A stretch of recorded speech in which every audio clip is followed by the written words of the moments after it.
Hello Misfits and welcome. In today's video, we are talking all about creating custom magic items. You, the Dungeon Master, are trying to tailor this experience to your table, and you're wanting to provide your players with something special and unique to them. But what is that something? The things that you've looked at, the things that you've seen in the player's handbook or the Dungeon Master's guide or surfed the internet for, aren't cutting it, and you want something a little different. How do you make that thing? How do you come up with something that's going to work out for your players? We're talking about all of that today. And of course, the obligatory disclaimer, these are my ideas, my thoughts and opinions. These are things that work for me and my table, but that might not work for you, and that's totally fine. Take from this what you will and ignore the rest. So, where do we start when we're trying to come up with a magic item, albeit a weapon or something a little bit more like an everyday object or an article of clothing, armor? What do we start with? How do we begin? I always start by looking at, what that player has, what that character has at the moment. What are they using now? Are they using medium armor or heavy armor? Do they carry a bow? Do they use a staff? Are they a spellcaster or a martial? I look at what they've got now and what they're starting with, and this is like the baseline. At the very least, what they are going to get needs to be just as good as what they already have, and then we're going to add other things to it and make it better. Once I'm aware of what they're starting with, I look for similar things. Like, if they are a rogue, they might be using a rapier or daggers or a crossbow. Then I look at, what's the basic magic item equivalent that they might acquire. Probably a +1 dagger or a +1 rapier, crossbow, etc. I look at what exists already, but for some reason I don't like it enough. It's too generic, it's too mundane. And that gives me a base point, a starting place to build off of. If I'm, doing a rogue and I start with the +1 rapier, at least I have some sort of base, and then I will add things on top of that. Once we have compared what we are working with to what already exists, then we have to start thinking about how this is going to factor in how this player functions. What is the utility of this item? Is it useful in combat? Is it useful out of combat? What is the damage output of the character? And how does this need to either match that or expand that and make that more? What should their damage output be? What would be too much? Often in my campaigns, I like to give, special magic items to each member of the party. And I always look at the vestiges that Critical Role has created as kind of like a baseline. And I remember in this last campaign, I basically gave a reskin of Vexalia's bow to one of the rogues in my party. And I didn't quite observe, all of these things I'm talking about when I was reskinning that item. And so I gave her this bow that is definitely designed to be given to a ranger, but I gave it to a rogue. And I should have looked at the damage output and compared that to what it should be normally versus what it became. That bow is designed for a ranger. Rangers don't get sneak attack. They get bonuses to their damage through other means, but it's not quite like a rogue.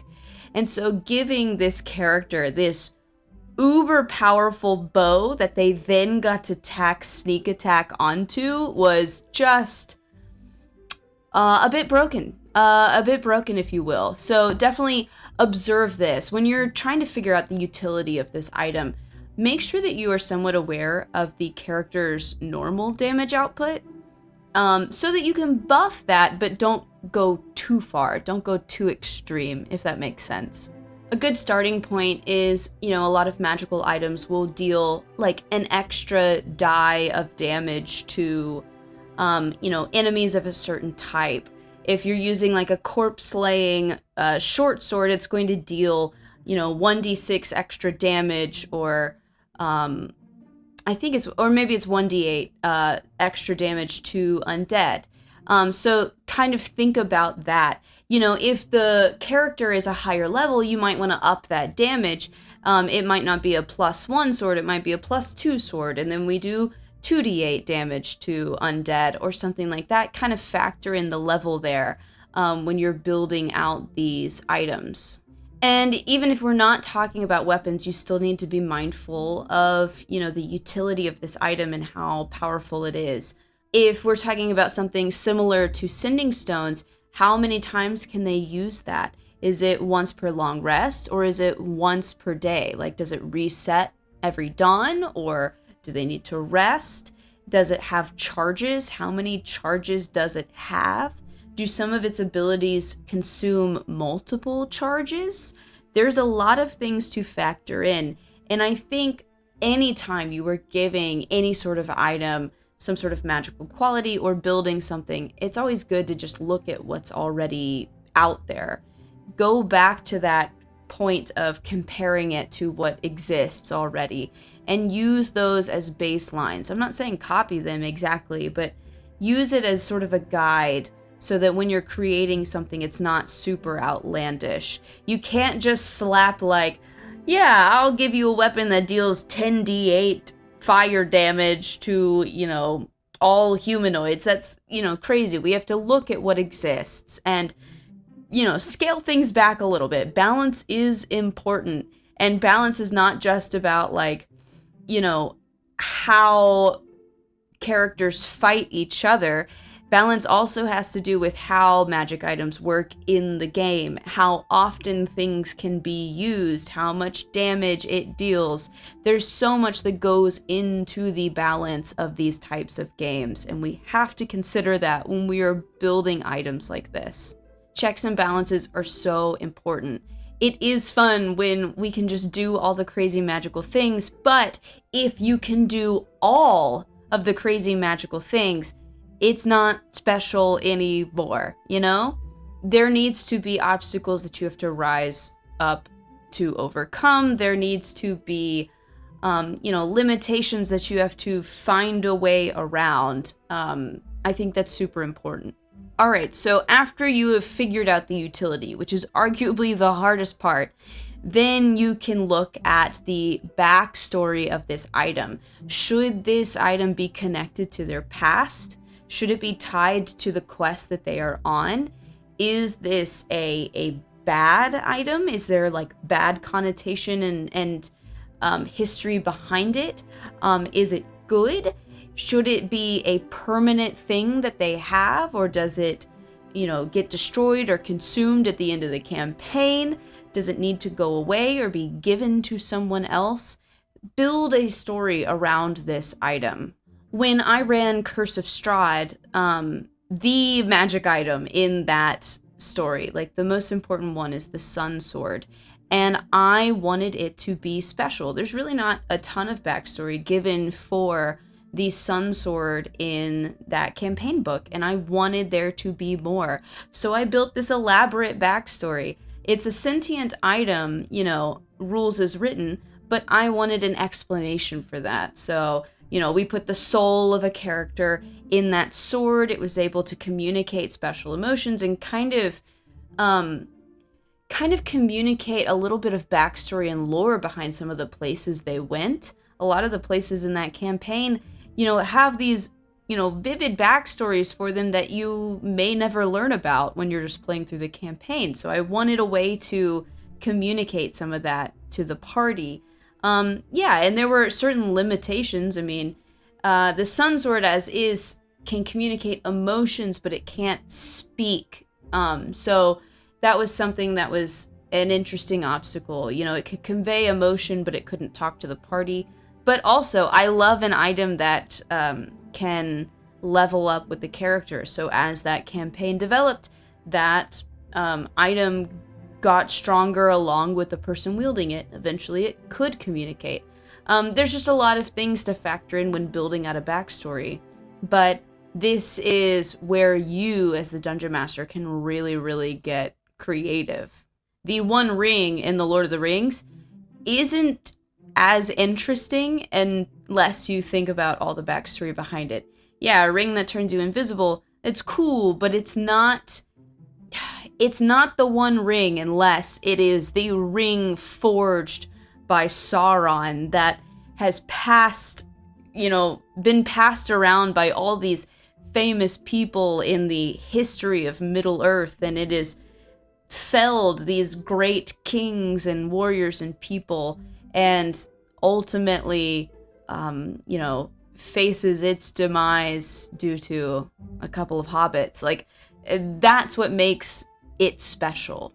Once you have figured out your backstory, then just added little things to consider is just the overall coolness of the item. Yes, definitely a very technical thing that we can absolutely measure on a scale with data behind it. But your item should be cool. It should be a cool object, The visual aesthetic of an item is so much, and it doesn't really factor into what the item can do necessarily, but just being able to describe it in a cool way is so important. This is where you get to add in the flavor text. Stuff that doesn't necessarily affect the mechanics of the item, doesn't necessarily affect the utility or anything like that, but this is that added little bit of flavor that makes it special and makes it memorable. I gifted a bard from my last campaign a magical item, and the little bit of flavor text is that it can take the form of any instrument they wish. This doesn't change what that item could do. It's still, dealt the same amount of damage or helped or had the same magical effects, but now it can sort of just shift and form and match whatever vibe they're trying to set whenever they use this magical instrument. And that made it special. That made it cool. Okay, we've talked through all of these things, but it's hard to really understand unless we actually do it. So let's make an item here. First, we need to start with a character. I have decided to go with a character based off of Belle from Beauty and the Beast. And I know, but just roll with it, okay? Because I've got ideas. So let's say we have this character, Belle. And you know what? Why not make her a Beastmaster Ranger? Because that seems funny and super appropriate for Belle. So we're going to start there. Now we look at all the points that I talked about. Let's compare what she needs to what she already has. She's a ranger, so she probably uses a bow. So we need something at least as good as the bow that she already has. We need something that has the range that she's used to having when she is in combat and dealing with, monsters and foes and whatnot. Now let's look at utility. I feel like it's always good to start with a +1 weapon. Normally when you're searching for a magical weapon, you're gonna want that +1. Maybe that's the min-maxer deep down within me, but we'll start with a +1 weapon. So if we look at a base +1 bow, that's where we're starting from. So we need to flavor this for Belle. She's a Beastmaster Ranger, so maybe this bow should deal some extra damage to beasts. I think that would be nice. I think it would make a lot of sense. Yeah, so we'll start there.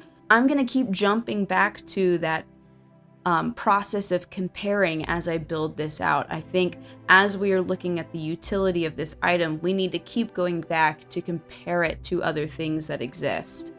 When I look at other weapons that deal extra damage to certain types of enemies, I will see a 1d6 or a 1d8 a lot of times for those base forms of those magical weapons. So we'll start there. Let's say it deals an extra 1d8 damage to beasts. I think that's a great way to start.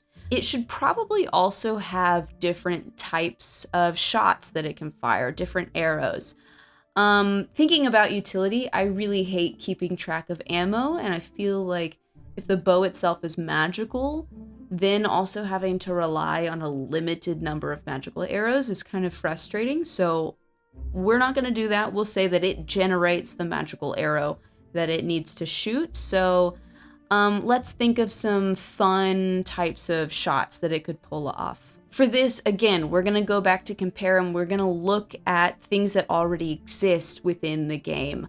Normally, when I'm coming up with a special type of attack that's unique to the item, I will look at existing spells and abilities and things to, at least start there and maybe adapt it a little bit as we go.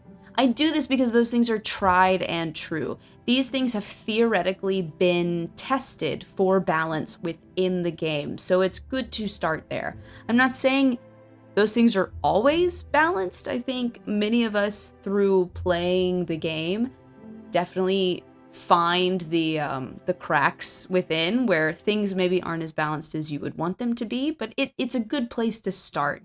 So thinking of special shots, special arrows that our Belle-inspired character could pull off, I think animate object would be very fun. So maybe a shot where you fire it at an object and it can animate that object if you land your hit. A nice rose thorny entangling arrow could be very nice. And then maybe like a charm monster arrow or something like that. So now we have 3 flavored shots and we have a bow that just by itself already is more powerful than what she's already got. But we do need to think about balance when we are trying to build out the utility of this item. So for balance reasons and the fact that we have these special arrow shots, I think we should consider giving this item charges. And when we are deciding how many charges and how many charges that each arrow consumes, we should probably look at the level of the spells that they are based off of.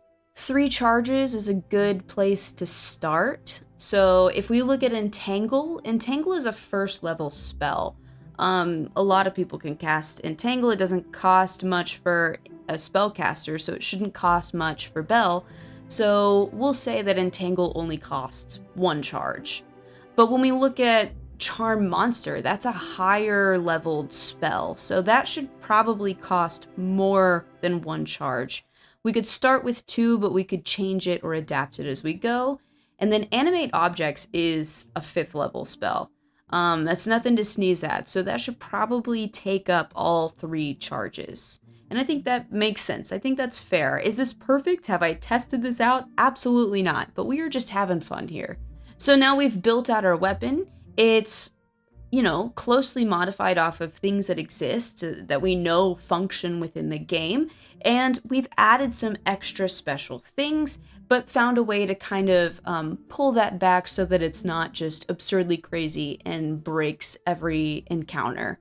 Now we can look at backstory. How should we build out the backstory for this bow? Well, for starters, we could say that it used to belong to an evil hunter terrorizing the area. Maybe this hunter was a kind of a mini-boss for the party that they had to face off against and defeat. And once they eventually felled this guy, they found that they had this magical bow on their person. It's perfect for hunting beasts, specifically the beast inhabiting the abandoned castle in the Enchanted Forest. So absolutely, Belle is going to get this super cool item off of this evil hunter that may or may not be named Gaston. And if we wanted to take it a step further, maybe as we are playing out this Beauty and the Beast inspired campaign, we learn that this item, this bow, is sentient, and maybe they used to be one of the people that lived in this enchanted castle, but when the curse befell everybody, they were turned into this bow, and that's what they've been stuck as. It could provide useful information on the castle, the people that live in the castle, the beast, the parameters of his curse and how it needs to be broken. It could be a very useful item if you choose to go that route. And then let's think about coolness, some added little flavor text. So, this is basically just like what it looks like. Maybe we could give the bow a mirrored finish to play off of that part of the story. We could describe each arrow in a different way and give that a little bit of a visual appeal. And, you know, maybe this is an item that levels up with Belle as she plays through this campaign. Maybe it starts as a +1, but as she gets stronger, it turns into a +2. Maybe we start with 3 charges, but as we go through this story, we change it to 5 charges or more. It all depends. This is up to you, but I think this is a great base level, pretty awesome magical item. Now, would I give this to a level 1 player? Definitely not. This is something that they would need to earn. If I gave it to them when they are a much lower level, then I would probably not give them the Charm Monster and Animate Objects. I would stick with the +1 and maybe the 3 charges of Entangle. Then as they level up, maybe they unlock some of these other things as they go. I think that would make...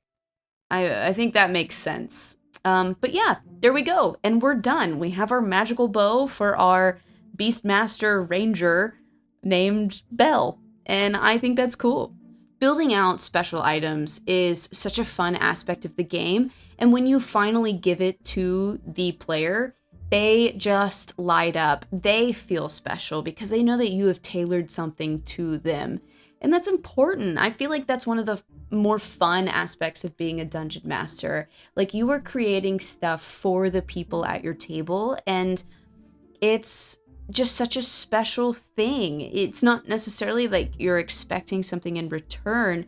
You just enjoy the story that you guys are creating together, and you know that giving this item to them is only going to add to that. It's only going to enrich the story more and make everybody at the table have a good time. But yeah, that's all I've got for you today. I hope you enjoyed this video. I hope you found it useful. If you like this channel, if you want to support me and the channel, feel free to like and subscribe. That stuff really helps out. But more importantly, leave a comment down below. What are some magic items that you have created for your table? What are some magic items that you have received as you have played in D&D or other TTRPGs? I'd love to hear all of that from you, and the engagement on this channel is what helps other people find it. But with all of that said and done, I hope you guys have a great rest of your day, a great rest of your week, and I will see you again next time.